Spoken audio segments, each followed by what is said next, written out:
अभी अपनी गवर्नमेंट क्या पूरा का पूरा देश बेच के मानेगी। रिसेंटली इन्होंने प्रपोज किया है कि इंडिया की बड़ी पीएसयू बैंक जैसे कि SBI, bank of Baroda, PNB, इन सभी बैंक्स का एक बड़ा स्टेक फॉरेन इन्वेस्टर्स को बेच दिया जाए और इस सब भसड़ में ना पैसा हम भी बना सकते हैं। अभी बेसिकली हो ये रहा है, पहले जहां पर एफडीआई लिमिट थी इंडिया की पीएसयू बैंक्स के लिए 20% की, मतलब 20% के ऊपर फॉरेन इन्वेस्टर्स का किसी भी बैंक में हिस्सा नहीं हो सकता था। और अभी बात ये चल रही है कि इस 20% की एफडीआई लिमिट को बढ़ाकर 49% कर दिया जाए। देखो सीधी और साफ बात है, अगर ये प्रपोजल अप्रूव हो जाता है तो इंडिया की पीएसयू बैंक्स में जो फॉरेन इन्वेस्टर्स का स्टेक है वो 49% तक जा सकता है और 51% का जो स्टेक है ऑब्वियसली गवर्नमेंट के पास में होगा, क्योंकि ये 51% के स्टेक के साथ में ये पीएसयू बैंक्स का जो टैग है इन बैंक्स को लगा रहेगा। अभी जैसे ये खबर मार्केट में निकल के आती है, इंडिया के पीएसयू बैंक्स के स्टॉक्स में हमको लगातार ग्रोथ देखने को मिल रही है। आज मार्केट में निफ्टी में तो ग्रोथ देखने को मिली, पर वहीं पर आप निफ्टी पीएसयू बैंक का इंडेक्स देखोगे तो ये लगभग 2% ऊपर है और पिछले 3 महीने में जो निफ्टी पीएसयू बैंक का इंडेक्स है ना, उसने 23% के रिटर्न दिए हैं।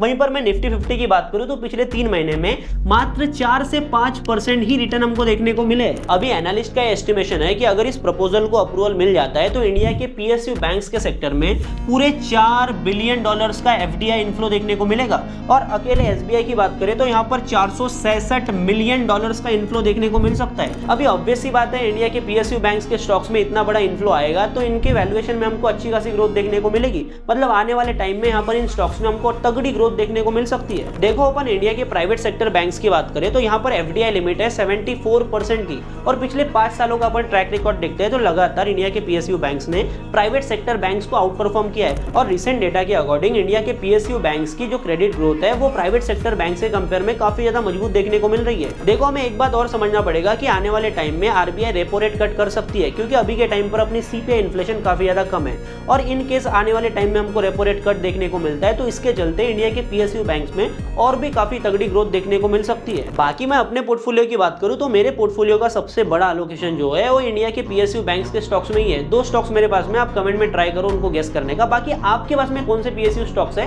वो मेरे को कमेंट में बताओ। बाकी मार्केट से अपडेटेड रहना है तो स्कैनेक्स के ऊपर आ जाओ और ऐसे वैल्यूएबल कंटेंट के लिए वेल डिफाइड को फॉलो भी कर लो।